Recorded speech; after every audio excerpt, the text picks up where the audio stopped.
are you okay? And he's clearly got blood like on his face and on his chest, and I'm trying to figure out where he's bleeding, talking to this guy, and I was like, hey man, where are you bleeding? And he's like, I'm not bleeding, you are. And that's when I realized that I had broken my nose and I had blood coming out of my nose onto this guy. So it just kind of shows you the mindset I was in. I wasn't even like rationalizing anything. I was just kind of going through what I guess I was trained to do or what I thought I should do, moolah, an assessment of your victim. Welcome to the Calm in the Chaos podcast, where we discuss untold heroic experiences and dive into the mindset of the Navy's elite rescue swimmers. Hosted by former U.S. Navy Aviation Rescue Swimmer, Mount Everest solo summiteer, and best-selling author Brian Dickinson. I am excited to have Cory Merritt on today, retired Senior Chief, Aviation Rescue Swimmer. Thank you for being here. Thank you for having me, Brian. I appreciate it. Cool. For all the guests out there that don't know you, they're about to get to know you really well. So why don't you go ahead and, talk a little bit about yourself. Sure. I was an aviation rescue swimmer for 21 years and retired as a senior chief, as you said. I grew up just outside Detroit, Michigan, and joined the Navy right out of high school. So it was pretty quick. I enjoyed my Navy career quite a bit and have now settled in retirement in Western North Carolina. I have a wonderful wife and two great twin boy-girl kids, and that's what I'm doing mostly right now is focusing on them. Awesome. So how was Detroit, like growing up in Detroit? Because that was like the Eminem, like 8 Mile days, right? Oh yeah, for sure. It is a very interesting town. It's a very interesting place to grow up. It gave me a lot of opportunities to meet a lot of people and experience a lot of things, but I'm pretty happy to be out of that area. I really love North Carolina, where I've settled, and I enjoyed, seeing a lot of different places. So Detroit was great. Michigan's a great state, but I'm very happy to have settled somewhere else. Nice. How is Michigan in February? Yeah, it's cold. It's very cold, and it's cold for a long time. I like the cold. I enjoy winters. I have done a decent amount of snowshoeing, backpacking. I like being in cold weather, but I also enjoy some beauty every now and then. And it's a little gray. So I enjoy cleaner, crisper winters, and not so much the Februarys that can be a little tough in the Metro Detroit area. Yep. Yeah. I'm doing a talk out there. I'm scheduling like 2 years out now, but I just did one, and it's in February for 2026. I'm like, well, I guess I'll be indoors. Downtown Detroit's a super cool city. They have done a ton and really turned that place around. So I would definitely recommend getting out and checking out downtown, just because they have done so much and it's got so much history. But indoors, yeah. Definitely indoors. Well, I'm in Seattle, so I enjoy the cold weather. So nothing new there. So you joined the Navy like right out of high school, like as in like a week out, a month out? Yeah, my Navy joining story is interesting. I went in the buddy program. I knew this guy named Mark McKinnon, a good friend of mine in high school, and Mark wanted to be a Navy SEAL, and he would tie himself up and jump in his own pool and do drown proofing. We're 16, 17-year-old kids at this point, right? Whatever. And he was doing this all the time, and I just never really paid much attention to it. And then one day he walked up to me and he's like, hey man, you want to go join the Navy with me? And I was like, sure. So we walked into the recruiter. This is 100% true. We walked into the recruiter, and he walked up first and said, I want to be a Navy SEAL. And they're like, great. You know how that program goes. Like they're happy to take you. And this guy looked at me and he goes, what do you want to do? And I was like, man, I don't think I want to be a SEAL. I was like, what, what's like right below that? Like, what else? What's right below SEAL? And he's like, well, we got this rescue swimmer program. And I was like, yeah, that's perfect. Let's do it. Right. And that was it. That was about the total decision that I didn't know anything about the rescue swimmer program. I didn't know anything really even about the Navy. I just followed some kid into an office, and I was young and not a very well-disciplined kid. I was into all kinds of mischief and probably needed a little bit of focus, and I knew that. So I was definitely motivated to go join the Navy and do something. I just didn't know what I wanted to do. And that recruiter, he did me a solid, in my opinion. I'm very thankful. Oh yeah, I mean it's a journey, right? Like even your buddy just getting you that far. It's kind of similar. I was in 93, so I graduated in 92. Right. But just because I had to wait for the rescue swimmer program. But I also, I'd seen, Navy SEAL movie came out. I'm like, oh, okay, yeah, I want to do that. It's super adventurous. Grew up in the mountains of Southern Oregon.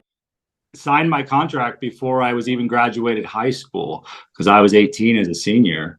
So it was right out of high school and then right on in from there. And, the most interesting part of that whole experience was when I showed up to boot camp. You're not even like really in boot camp yet.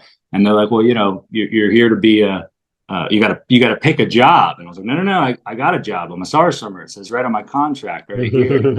And they're like, no, you got to pick a rating. And I was like, what's that? And just double lucky again. At the time, obviously, it was called AW. And it was the best rating I could have picked in the Navy. I'm so thankful I did. And it worked out amazing. I couldn't imagine doing anything other than the job I did. So, yeah, very lucky story there for sure. Nice. And you were in for 21 years. That's right. Yeah. 2000 to 2021. Oh, well, that makes it easy. It does. Yeah. 2000. Yeah. Wow. So you were right there. So you were right after what, 9/11, you were deploying, and what squadrons were you with? Yeah. So I watched the Twin Towers drop while I was still going. I was at HS-10 going through the frac, right? So I was in the barracks. There was a LDO named Clump. I think it was Lieutenant Clump. Man, he grabbed all the SAR swimmers that were all in the barracks, and we made a line so long you couldn't even see anybody. It was just this giant line. Everybody was carrying flags, and we just ran all around base singing cadence that day. It was pretty amazing. It obviously a terrible day, but an incredible experience to be part of in that moment for sure. Out of 10, you went. I went to HS2, the Golden Falcons, fellow alumni. Yeah. It was great. And I went out on the Connie. So at the time, HS2 was still on the Constellation, and that was its decommissioning deployment. So my first deployment was decommissioning a diesel aircraft carrier, which I can tell you was not a very fun experience. That aircraft carrier had some rough edges. As you would assume, we were very busy on that deployment just post 9/11. I graduated the frac shortly after that, went to HS2. I was the new guy in the door, and we were right out on deployment. So, we did I think a 9-month deployment that first brutal on an old broken carrier. Yeah. I did 3 total deployments at HS2. I've had a pretty successful career there. I made E6 on my first tour at HS2, and then I got picked up for what was called the weapons school. So I was a weapons and tactics instructor doing tactical evaluations. The WTU might have been around before that transitioned into the weapons school. But that was my shore tour. It was a very intense shore tour. I was gone a lot. I was in Fallon, Nevada a lot. Really enjoyed that, though. Really got exposed to overland SAR a little bit in that HIRA and working with the SARM guys. And then I went to HS-15. Got to have some pretty intense back-to-back deployments there. HS-15 had just moved over from the East Coast, and they were doing the 2515th Naval Air Ambulance Detachment out of Kuwait and Iraq at that point. So they had just come over, all these guys that were doing the NAD mission come over from the East Coast, and that's the HS-15 group that I walked into, and it was an outstanding team, and we did awesome for a long time. It was a great tour, and then we transitioned to the Sierra in that deployment. So we went from Foxtrot Hotels HS to HSC. So decommissioned HS-15, stood up HSC-15. And then from there, I went to HSC-3 and did my true instructor frac tour. It was great. I made chief there. It was an outstanding time. And then rolled myself to the legendary Black Knights. HSC-4 was my sundowner tour. Did plenty more deployments with them. It ended up being really 9 in total with RIMPAC. I know RIMPAC doesn't count, but you're gone and you're on a boat, man. I'm counting it. But 4 was a great tour. It was outstanding group of guys. I made senior chief there. I just loved it. I was good at it. I was in my flow, and just really enjoyed that tour. Had a great leadership, great team underneath me, and we were able to get a lot done. And then had to walk away at 21. So it's a hard job, man. It takes a lot out of you, and it beats you up real bad. Yeah, you don't realize maybe until you're out just how broken you are just from operating in a helicopter for that long, and just the gear you carry, the legacy gear we wore, just constant training. So how are you doing now physically? I'm pretty beat up. Yeah, I mean, it was it's a hard run. I was very careful and aware. I talked to, I watched the guys. I finished with 4,000 hours. That's a lot. It's not as many as some other guys have. And that it is still a lot. And that time in the helicopter is really what beats you up. It's not how much you're in, it's how much you're in the helicopter and or in the water or whatever, doing the job. You know what I mean?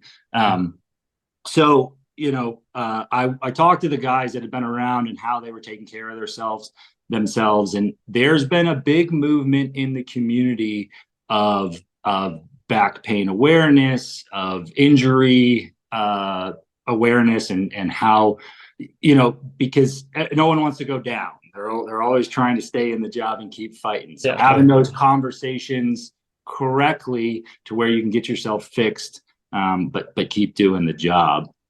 So I think the community is getting better in that, and I kind of focused on that and just tried to keep myself in one piece. So it's crazy because if you're not gonna lose your job, like it's that mindset of the perception. If I'm injured, I might not be able to fly anymore. I'll be down for this amount of time, or you get a reputation of being injured. Oh, don't do that. Don't have Cory do that job because he has some back injuries or whatever, has some other mental issues going on because of a crash and whatever. It's like you just have to compartmentalize everything, and it's so unhealthy to do, but it's what we all did and then learn and still do in our lives, and it's nuts. So if there's like a major movement like you're saying, and there it takes generations, and it takes the courage to actually break the cycle and feel like it's okay not to be okay, like get better, and you're going to be a stronger operator and be able to do your job even better. But if everyone's like kind of half broken, then you got to be able to get the job done in the first place. It's great. I thought about that a lot, and it's really it's a mission focus, right? How focused am I on the mission of saving a life or whatever it is, and then it's your ability to be able to perform that mission. But I don't regret beating my body up for the job. I don't regret any trauma I have. Everything that was done and everything that happens every day is very important, and the instantaneous accomplishment versus sacrifice is absolutely worth it. Now, can we do a better job of maintaining those people afterwards, helping those people, recovering those people? Of course. But I just want to be clear, and I think it's important that, sacrifice of yourself a little bit for a greater good and the mission is definitely not a problem. That is arguably the solution, the right call to make, right? But we just need to be more careful afterwards about how we handle the recovery once we're out of that scenario. Yeah, agreed. Yeah, well put. Yeah, I mean, the whole thing of running towards the fight, I mean, that's why we do it, right? So others may live.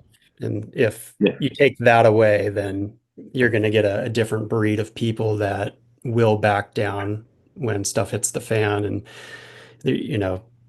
I think there is a mindset there, and that's kind of the whole point of this podcast, is understanding the mindset. That's the whole point of me writing the book, Calm in the Chaos, is people asking me how I survived on Everest, blind and alone on the summit. There's so much of it was that mindset that, maybe we already had to a certain extent going into this job, but we volunteered for this job. No one's holding a gun to our head.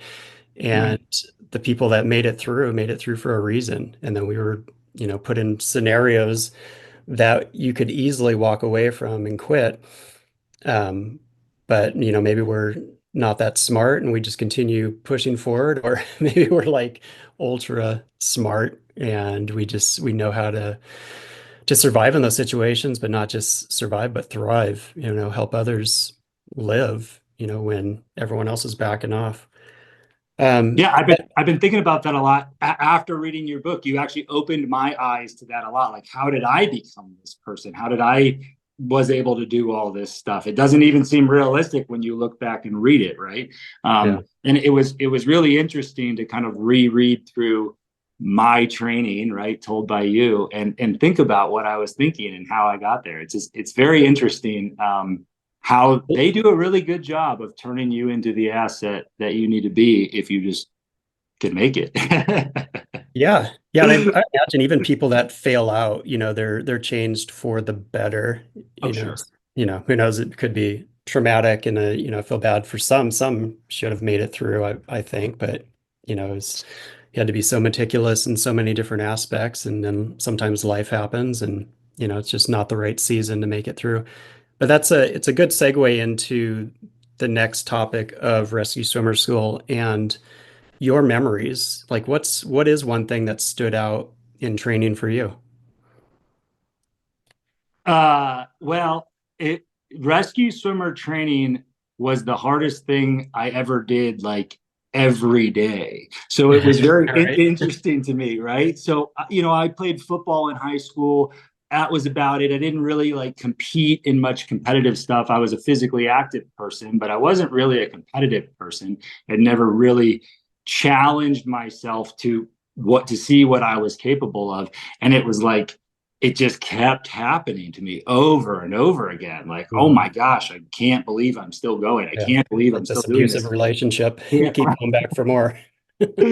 Yeah, it was amazing. And, it was fun to see what I was capable of. I was motivated by it, right? Like, man, I got through yesterday. Let's see how, and sometimes did well, right? Like, I could look back and be proud of it. And that's a big driver. It's a big motivator to see how far you can go and keep pushing yourself and see if you can hit a point of failure. Right. And with such a high attrition rate, you're seeing people peeling off just left and right. And it's like, oh gosh. And to me, that sucks, because then the focus becomes on you, because and the instructors, I know at some point they know, like, okay, you got what it takes, but we're not going to ease up by any means, because you got to have what it takes until the end, when it matters. But for you personally, Cory, like, what is different? What's unique about you? You have this high attrition rate, 60+%, and all these people are failing out. Why did you make it through? What's different about you? Well, put you on the spot. Right. It's a little self-gloating, right? I don't know what made me good enough to make it, other than the fact that Don't worry. Just know if you sound like an ass clown, I'll edit it out. That's great. No, I'll definitely keep it. Listen, for me, it was always, I saw all the people around me, and I just looked and said, there's no way that all these people are better than me. There's no way at least half of these people are better than me, right? Like, I can do this. Maybe we can do it together, but I'm not going to quit before that person, right? I'm not going to fail before that person. So it was just like, I guess I was constantly comparing myself against everyone else. And I knew that I wasn't worse. I wasn't like confident or cocky that I was better, but I was like, man, if that person's still going, I can still go, right? And I carried that throughout my whole military career, because you can very easily become that person. When you become more confident, you can then carry the person next to you in the same way. But I was, I guess, on a self-analysis journey, right? What do I have in me? And all I knew is that I could at least keep up with the people around me, and that was where I wanted to be. You know what I mean? Does that make sense? Yeah, there's definitely a balance of being confident without being reckless. And I think the people that make it through, for the most part, that's where they're at. They learn that confidence. Their thresholds are pushed so far beyond, and it's, we're young. So, think about you at this age, if you were to go through, like, how long you'd make it.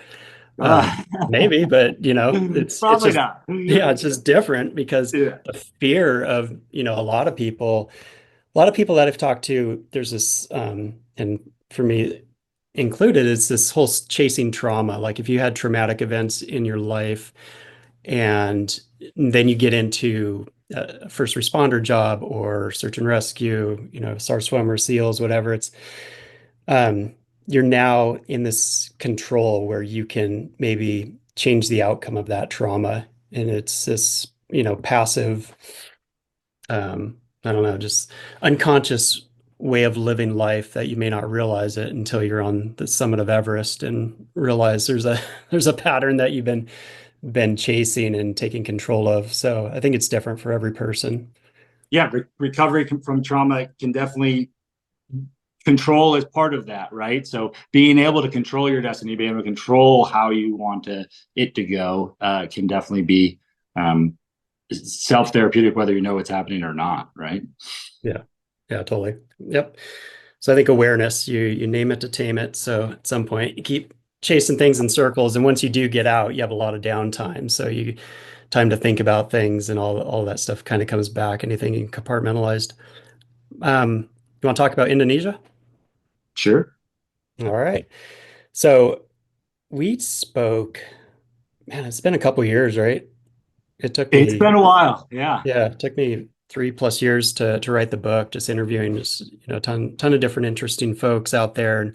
And really, when I talked to you, there was just a combination of the man overboard, and then just your ability to, push through in that fearful moment in Indonesia, and just the HADR mission sets that you were doing just daily. I'm just going to let you just go and Sure. tell the story. I'll jump in as needed, but this isn't about me. It's about you. And this is why all of our guests are here. They want to hear about you. Yeah. So, late 2004, I think it was like December, the tsunami that hit the Indonesian coastline basically wiped out that coastline. And my aircraft carrier, the Abraham Lincoln Strike Group, I think we were actually in port when the tsunami hit. But as soon as we got word, that the whole strike group was immediately pushed to this location. We went to Sumatra, Indonesia, and we stationed, kind of shored up the carrier just off the coast.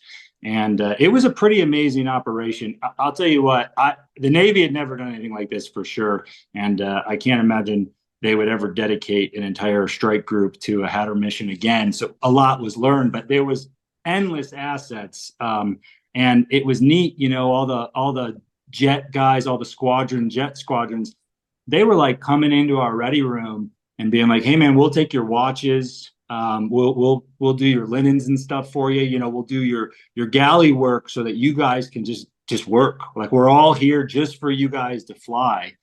And we were flying as much as you legally can. That's how much we were flying every single day. It was, sure, a lot of your 4,000 hours were. yeah. So there was a couple rules put in place, and the most easy one is, well, we're not going to fly at night. So it was sunrise to sunset, but that was the same crew. You weren't hot pump crew swapping in the middle of that, right? So it was a full day of flying every single day. And the main mission, this humanitarian assistance disaster relief, was a concept. It wasn't even really written. There hadn't been the oversight that this didn't exist in my time. Right. This mission kind of it did. We just did it. We just didn't call it anything. That's right. Yeah. So, it was without a doubt search and rescue in all kinds of realms, but it was, of course, also logistics and medevac and transport. So there's all these things going on. The helicopters are the only thing that can get around. They brought some LCACs and it didn't go very well.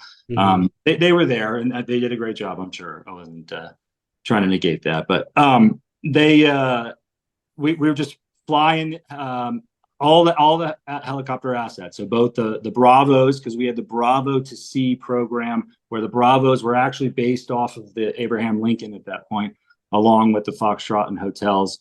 HSL 47 would have been the Bravo squadron, and HS2 the Foxtrot Hotel Squadron. So the main game plan was we would take as many people as we could, passengers, but Navy service members.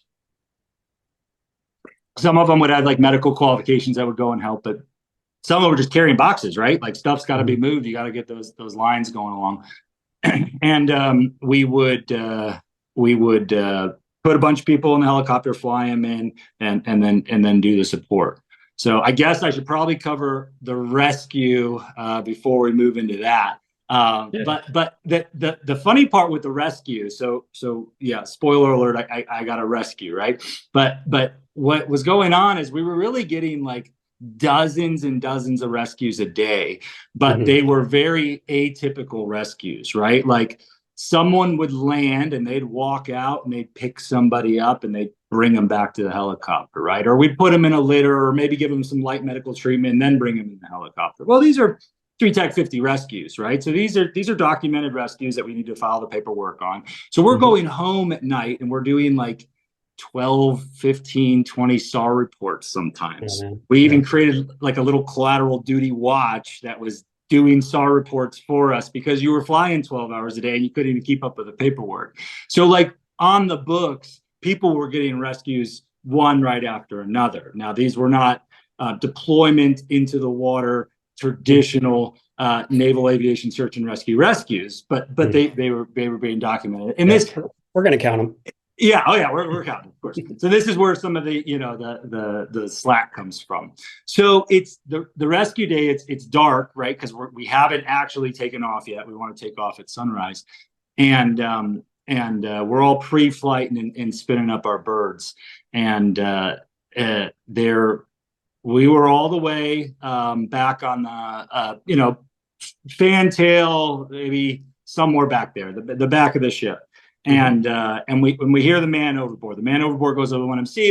There's a smoke, the big Mark 58. They throw these like smoke markers in the water, and it like flares and lights up, so we can see that something's happening. The man overboard's going on. Right, totally legit. And that's about all I know. So my helicopter is dead. I don't even think we've like started pre-flooding yet. Like, gears just dropped on. And for context for anybody, it would take me at least 45 minutes to get that aircraft off of deck at that point. It's like, it would be impossible. It is not an asset. So I'm just kind of seeing what's going on. I start running down, and all the way up on spot 3, there was a Bravo that was already up, had already pre-flighted. They're basically ready to take off.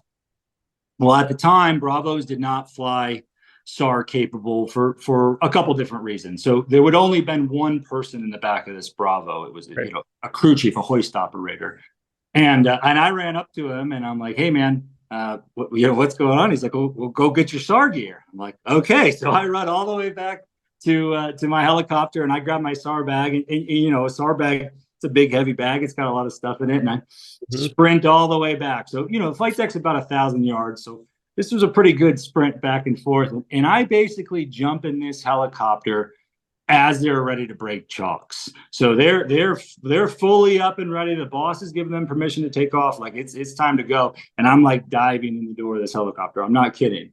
So I don't plug in ICS. I don't talk to any of the crew, right? We don't even know them. And to understand that, right, like there's an hour brief that goes on before you even walk to the helicopter to get on a crew that flies together, and we weren't even in the same squadron.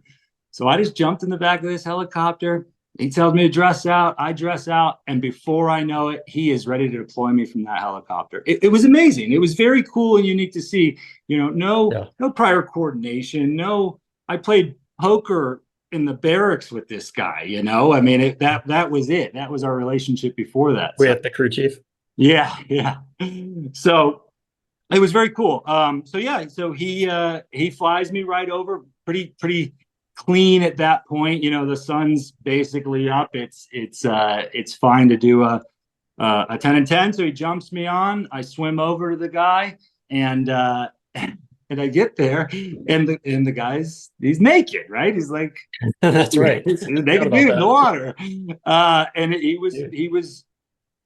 You're stoked, right? I was stoked. He was a little freaked out, and he kind of came at me a little aggressively, but it was pretty calm. I mean, it was I'm a rescue swimmer here to help. You're not going to touch me, and we just kind of went about it. But he had been trying to. In boot camp, they teach you to drown proof yourself with your coveralls or whatever, and that's what he had done. So yeah, he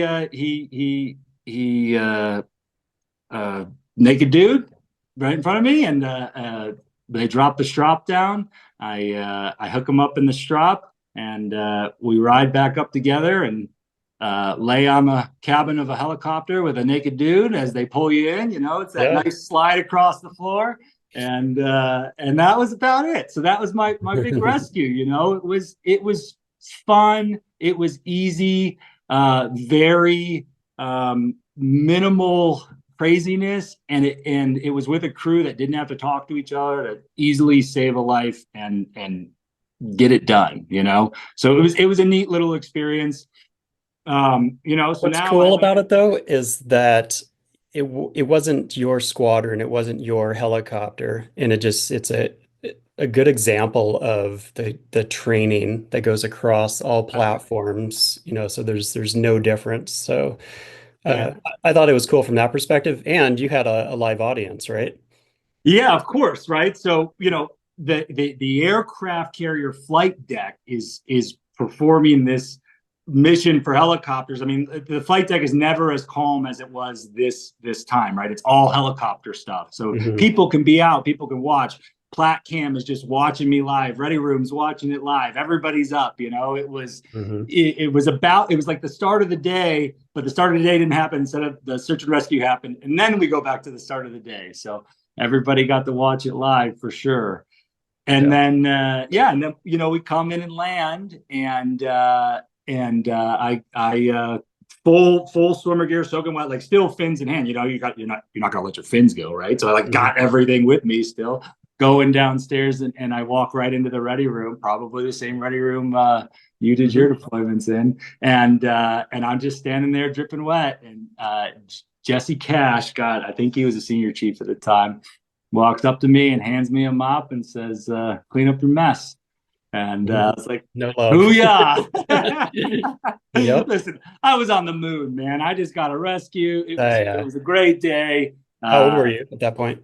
I was 21 at this point. And That's a very interesting thing, because I've thought about that a lot. Everything that happened so early in my life, I mean, 21, you're a young man at that point. You're still really figuring stuff out in life. You don't think so at the time, of course, but No. there's a lot going on at that time in your life. Yeah. So was it that same day that No, no. So that was just, I don't think I got to fly that day, okay. for multiple reasons. So it was probably about a week and a half later. We're just doing the exact same thing. So we're getting the crew ready to go out and do these Hatter missions. And me and my crew chief, Jeff Larson, still a friend to this day. We were loading up 10 passengers. So, Navy personnel, different qualifications and rates, in the back of the helicopter to go fly into Sumatra. Same thing we had done many times before, going in to do this Hatter mission.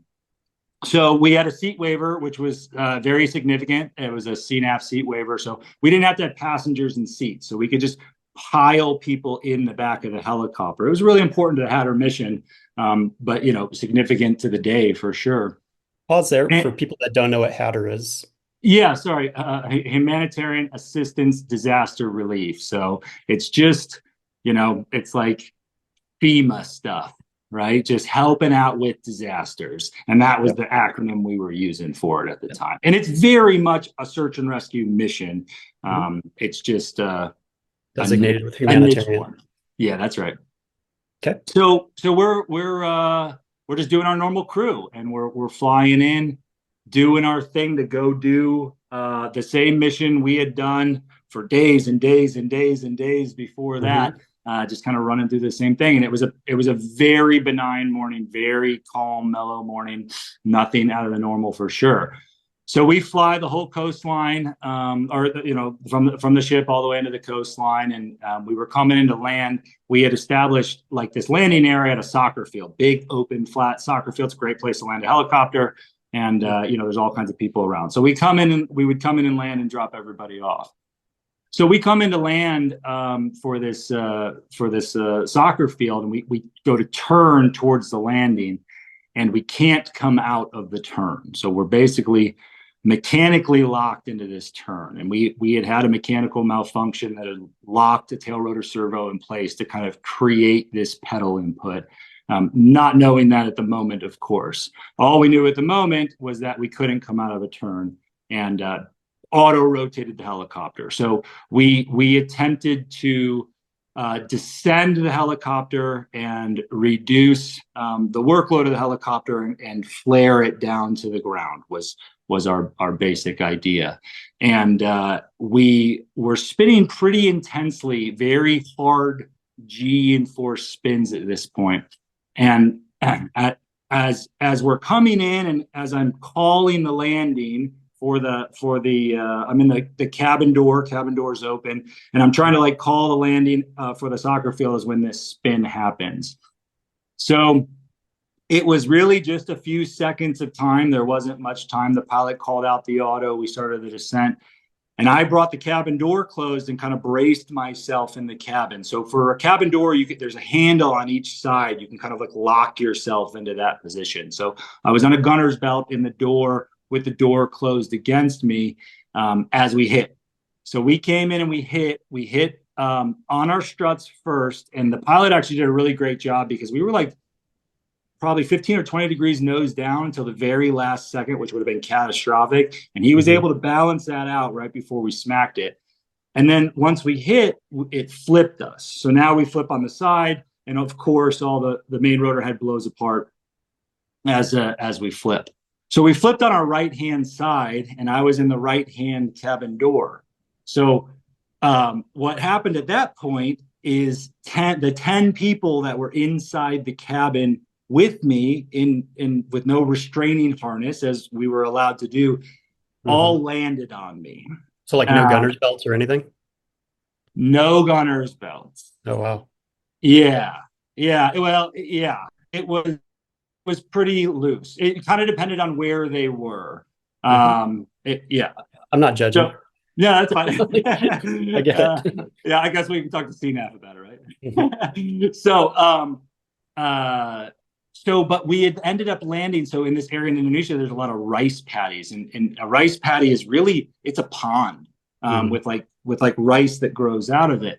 So I was underwater at this point. The cabin door was basically in the mud, and then the cabin door is now filled with water, with me underwater with 10 people on top of me. So instantaneously after the crash, I'm now pinned and drowning at this cabin door. So I couldn't do anything. There's nothing you can do. I'm not gonna like try to fight my way out. So I just sat there as long as I could, and as the people came off more and more. And that was fine, really. And then I kind of had this mass trauma in my helicopter. I have clearly hurt people in all kinds of manners. Some of them are very much in pain and yelling. Some of them are trying to get out. Some of them are just dazed. And I just kind of immediately went to work. I don't even know why I did this. It was, of course, the right thing to do, I guess. But, this is what we do, right? So I just start kind of like helping everybody. And I remember this one guy, he was like laying flat on what would be the wall, but it's the door, whatever, or the cabin wall. And he's laying there flat. And so I'm like checking on him, like, hey man, are you okay? And he's clearly got blood like on his face and on his chest. And I'm trying to figure out where he's bleeding, talking to this guy. And I was like, hey man, where are you bleeding? And he's like, I'm not bleeding, you are. And that's when I realized that I had broken my nose and I had blood coming out of my nose onto this guy. So it just kind of shows you the mindset I was in. I wasn't even like rationalizing anything. I was just kind of going through what I guess I was trained to do or what I thought I should do, moolah, an assessment of your victims, right? So at that point, I kind of realized that, okay, you're not really helping. You might actually be hurting and or hurt. So I was wearing a gunner's belt, and that gunner's belt obviously popped my ribs pretty hard or yanked me pretty hard when we hit. So I realized when I tried to like pull out of what would have been the opposite cabin window, only one door on the opposite side of this helicopter. So the window on there side, I couldn't do it. I had torn some muscle on my ribs. I didn't have to go to pick myself up. So I kind of had to like go out through the nose. And at this point, the Canadians were actually there and were just awesome. I mean, they had like litters, they had people all over the place, and they were just taking people left and right. The Canadians. So, yeah, the Canadians. And I think I tried to send it to you, and I'd be happy to try to send it again if you want. But I have this all on video. I have the crash. And then I remember seeing it out. when it happened. Yeah. I was out, I was working, and that came through, and I saw it was HS2. I was like, oh my gosh, like it was intense to see. There's a really interesting scene for me to watch immediately after. So I walk out of the helicopter, and I'm like taking off my vest, I'm like dropping all this wet gear and whatever. And this guy comes up to me and like puts his hand on me to like check on me. And I very clearly like aggressively swipe him away and keep walking. So I was very upset, I was not happy that any of this had happened. And, people are like trying to help me at this point, and I was confrontational to say the least. We were in shock as well. Of course, right, without a doubt. So, you want me to go to the medevac now, or you want to roll into that? Yeah, let's pause right there because the mindset in the midst of chaos, it's interesting because in the moment, let's go back to that moment when you knew you were going to crash. Like, what was the mood? Was there enough time that the pilots said, brace for impact, and and then the noise? I know the people screaming, everything else is just complete chaos. You're underwater. Like, do you remember the noise? Was there complete silence? Was it the screaming of the blades being ripped off and then the still spinning bladeless? Or just kind of take us through your mindset throughout all of that. Yeah, I mean the most significant, I guess, like physical and audible memory I have is how intense the G's were. Like I remember like being pinned and like not being able to move the way I wanted to, and that was obviously very confusing and frustrating, right? So the That was on G's the auto rotation. that's right, because we're spinning, right? So Yeah. basically, the centrifuge effect is like pinning me against the floor and the wall a little bit as we're like doing this wild spin. So I remember like a lot of physical restraint, which was very overwhelming. I'd never experienced that before, you know. And then I'm a helicopter guy. I listen to helicopters, so yeah, I can like remember the blades, the whopping sound, the striking of the water, the engines winding down, because you're always listening to that stuff anyway. When you fly in a helicopter, you know, you hear an engine slow down, you are hypersensitive to that. So I definitely remember that. I don't post crash.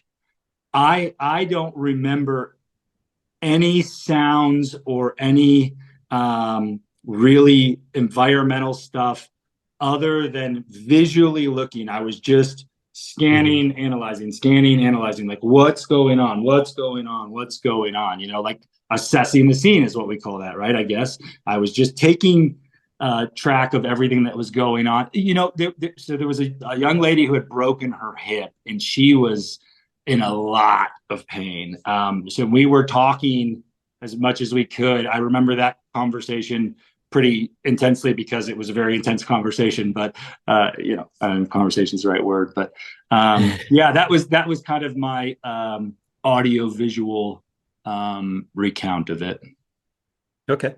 So then, yeah, let's go into the medevac because I know that was almost secondary trauma. Yeah, and this, you know, this is a little bit of a technical story, but I think everybody will get it. So basically, at the time, I was flying in Foxtrot hotels, and there was a new aircraft out called the Sierra. So these are all MH-60 variants.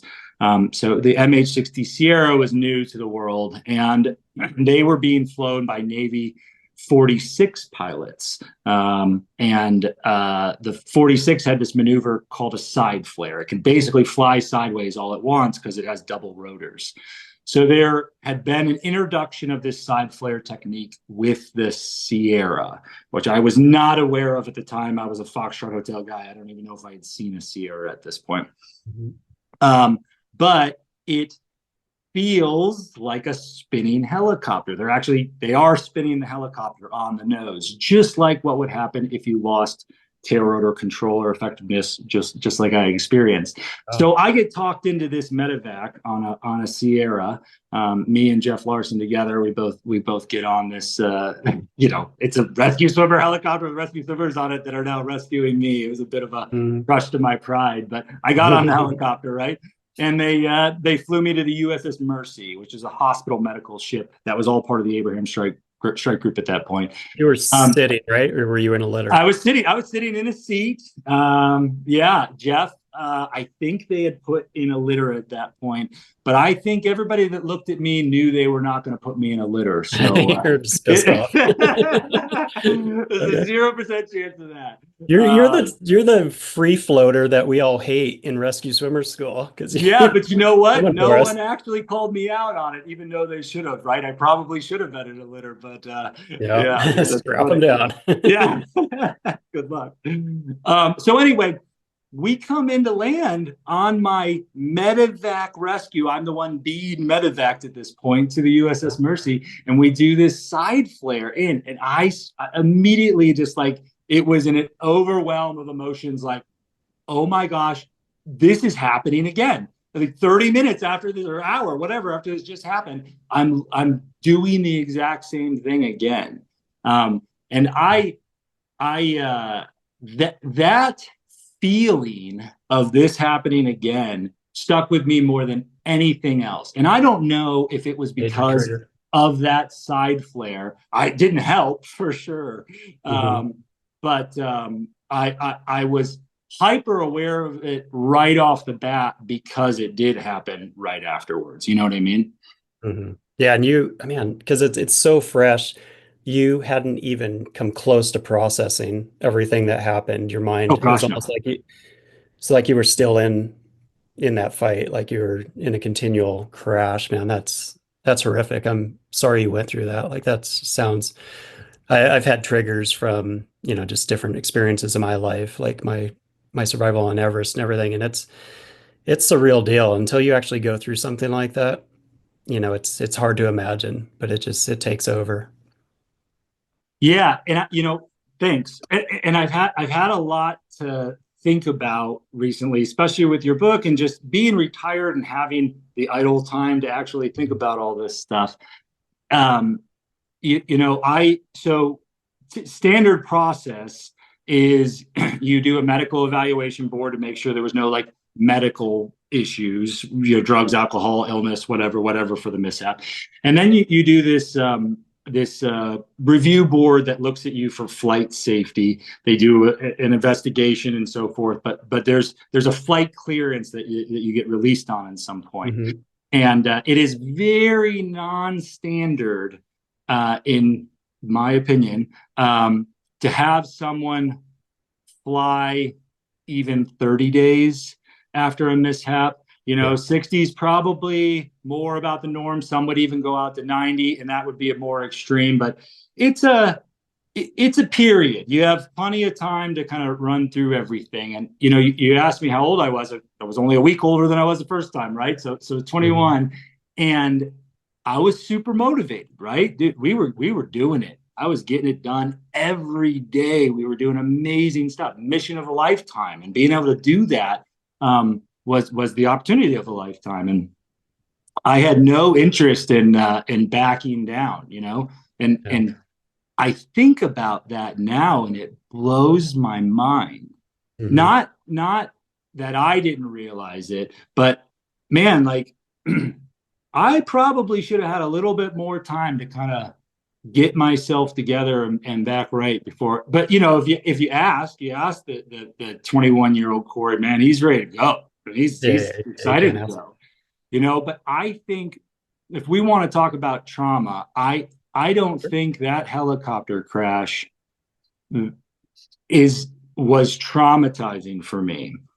I think thinking about that helicopter crash while flying in helicopters for 18 more years after that was really what was hard on me, mm-hmm. because I had this mindset of this had happened. I have to watch out for it. I'm now hyper alert, hypersensitive to it, and constantly thinking about it. Now, I wasn't thinking about it from a I'm crashing standpoint, but I was definitely thinking about it from I could crash at any point standpoint, which everybody thinks about, right? Everybody thinks about being hurt or being scared or whatever, but it really it changed who I was. Yeah. You know what I mean? Yeah. 100%. Yeah. I mean, man, I want to say for you, all we have is what we have. You could say it changes you for the better. Like, what would your life experiences be if you didn't have that pivotal moment? I think we all have those moments in our life, and it can be a harsh, traumatic event that you can get easily triggered with throughout the rest of your life, when you're least expecting it. But I think it's the people that feel they are invincible and fearless that have no gauge. Something like that happens and there's no gauge. So then you put yourself and others at risk in every aspect of your life moving forward. The fact that you had that, it's unfortunate, but so fortunate that you're alive and well and everyone made it out. But you can use that for so much better now. And we could transition into what you're doing now and with the Special Liberty Project with your wife. And we could talk about that, because I feel that being a SAR swimmer is the ultimate form of serving others. You are willing to give up your life to save someone you don't even know. Like, why? So others may live. Okay, so we have a slogan, but there's just something about serving others, and we are willing to do that. We signed on the line, went through the tough training, did the experience. So Have you been able to continue that trait? And I know that you have, but in the civilian world, because that transition can be so tough for, most people, any job you do in the military, but for something like what we did, it's next level. Yeah, I I've mentioned this to you before. I am through and through um, a leadership guy and a development of little baby rescue swimmers, if you will, right? Like I like helping people to become what they can become. I like training my replacement, right? So that is where I really thrived in our community. And that is service, right? And I couldn't imagine not doing that now. I wouldn't be myself if I wasn't continuing to do that afterwards. And people ask me all the time, I do. We'll talk about it in a second, but I do a lot of stuff in the veteran community, and I get asked why, and it's very much it's continuing to serve my brothers and sisters, their family members, and all the people that I feel a duty to still serve, and just still be in that fight. So I love that you chose to ask that word because that's exactly how I look at it. But yeah, so really what it comes down to is mental health, right? Like this crazy conversation that you don't really have that much of in the military. And I have I feel the need to help other people in whatever mental health capacity I can. So what my wife and I have really dedicated our lives to at this point is serving military families. So the burden of trauma is carried throughout the entire family, whether somebody realizes it or not. It's definitely affecting everyone, and that can bringing awareness to that and helping the whole family unit. Anybody can heal. Everybody heals better with their family involved. So we understand and have recognized that healing from trauma has to involve your family, and we've tried to create a space to do that. We really focus on military widows, primarily because it's so incredible to be helpful and part of that community, and continue to give back there. But my wife is just so outstanding at it that she'd be crazy not to be working in that field. But we also, work in the veteran community, of course, just building camaraderie, building opportunities to talk about whatever you want to.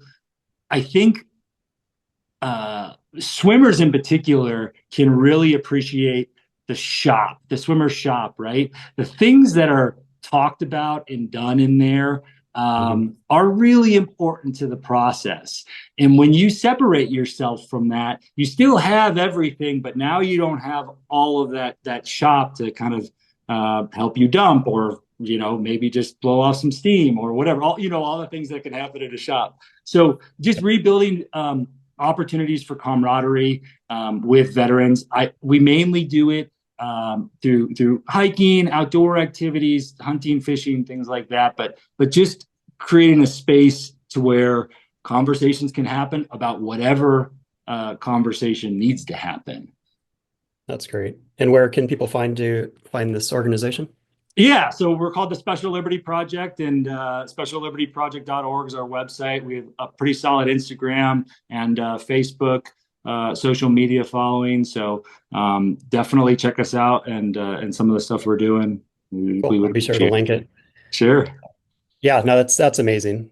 Thank you, and Jessica, for doing that. That's so cool. I think you and I are both very blessed to have the wives that we do. Like mine's a counselor. Clearly I need help, but between the two of us, and even having her in the book and having her wisdom to kind of round out, because I'm kind of straight to the point. I think a lot of us are, like I said in there, the ones that are talking the most are probably doing the least. But she just has a way about her and can bring in some wisdom that other people outside of our small little elite group might understand. And it just sounds like Jessica's carrying the load for you as well, but you have a heart for it. Yeah, exactly. Yes, very thankful every single day for sure.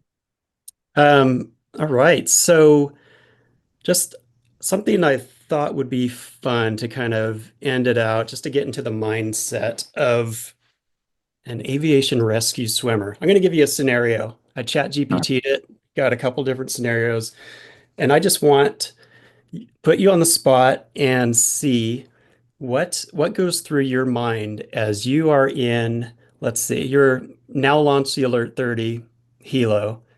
You Okay. get the call, you have minimal information, you Okay. are the swimmer. We're going to do a mountain rescue. Okay. Okay, ready? Oh yeah. Why are you drinking? Always ready. I should say, what are you drinking? Okay. Stranded climbers on a sheer cliff face. A group of climbers is stranded 800 feet up a vertical cliff after their ropes failed. That's all you got. I need gear, right? So that's going to be my number one thing. I need to be prepared for a cliffside cold weather mountain rescue. So I'm not sure what, assuming my Alert 30 condition is set to support that. If not, I'm going to go get whatever I need as quickly as I can. I'm a huge dock guy. I love SMTs. I love corpsmen. I want two of them with me all the time. So Yep. I'm going to grab as many docks as I can and get flying. Right. So now we got to get there and see what's up. I'm going. I'm super motivated to get it done. I would imagine I would do a direct deployment to them, keeping my swimmer on. Oh, I'm the swimmer. I want my crew chief to put me direct deployment to them as close as they can. I'm very concerned about avalanche and ice cutoff. That's going to be detrimental to all of us. So I would have to get a pretty good warm and fuzzy on that. But my main goal is I want to get a swimmer attached to them as quickly as possible, back in the helicopter, and then get those SMTs to work. Hopefully, I don't have to do any kind of repelling or HIRA. That would be. I'm a direct deployment guy. I like staying on the line and getting that helicopter close if we can get the helicopter close. Yeah, I think that's. Thank you for that. I know that's sure uncomfortable, but no, it was great because that's what we do. I think that's a huge appeal of the job that of our aviation rescue swimmers. You brief for one job, you never know what you're about to get into. That's right. Because we are the SAR asset, we're diverted. And it's interesting just talking to people that are, haven't served or even have served, but not in this capacity. There's a lot of stuff that we do. And even compared to, some of the other search and rescue, offerings of different branches, we all kind of do a core similar thing, but then the Navy just, I don't know, they just straddle that fence across everything you can you can possibly imagine. And trying to pack all that in, even into the book, was just like, you could have a series of books or just Whidbey SAR alone. There's just so many different things that go on and so many amazing rescues and untold stories. So yeah, you're right. I mean, a lot of times it's just that initial assessment means everything because we don't have a lot of the information, and then you get out there and you have to improvise, and we do. Yeah, I'm a surround myself with people who are good. So if it's all time based, right? But if I got a second, I'm going to grab that HIRA guy or I'm going to grab that cold weather guy and bring that asset in. It's really just an asset management thing, right? Most of us know what to do and how to do it. It's, hey, whether you got your helicopter spinning up or you don't have a swimmer because you're a Bravo, right? It's just using whatever asset you have to make the rescue happen. The rescue arguably is the easy part. Getting there and getting next to the survivor is usually the trickier part. Yeah, absolutely. Well, cool, Cory. Man, you've had incredible experiences that not many can relate to or really understand. And clearly decades of wisdom, is there anything that you would want to, like some sort of wisdom you would want to part with so that the listeners, not just the former aviation rescue swimmers or those that want to do this at some point, but just people out there, some sort of wisdom that you have learned through the years that you would want to leave as your legacy? Yeah, of course.